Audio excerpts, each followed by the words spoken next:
Around 20 years ago, I was born with a disability called spina bifida. It's mostly physical and affects my leg muscles, where to the point where I can't get muscles in my calves and then part of the back of my legs. People are born with spina bifida, like a hole in the middle of the spine, and so they have to sew it back up, which causes a whole bunch of nerve damage.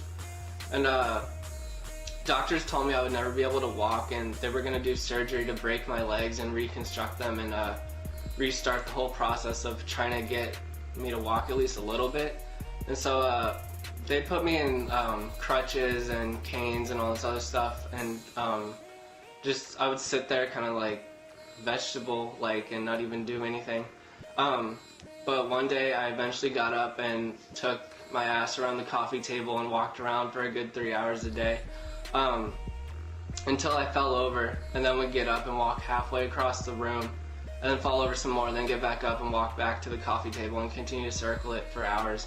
I grew up kind of a loner, like all through school. I was the kid that nobody really wanted to hang out with because the leg braces, and like nobody could relate to that. So I took on hobbies like drums and weightlifting. Middle school and high school, I started working out and weightlifting. I didn't really start like, in the gym or anything because I didn't have the money. I started with sit-ups and push-ups, and eventually my friend gave me a barbell and was just like, you can start with this and see how long you can go for before you just buy all these plates and stuff because of your leg muscles and all that. And so I started with squats with like 35 pounds, just a barbell. I've learned to modify each Olympic lift and everything in the gym to the point where I'm able to do it. Like because of the leg muscles that I don't have, it's really hard for me to squat and get down the full way.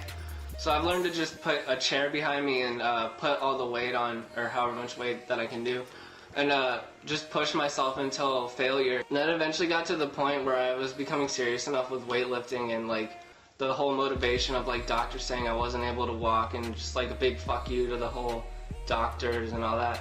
I joined a weightlifting class at school, and then as the class went on through each year, I got even more serious and started brands for fitness and like teaching other disabled people weightlifting techniques and like motivation to start a healthy lifestyle and working out.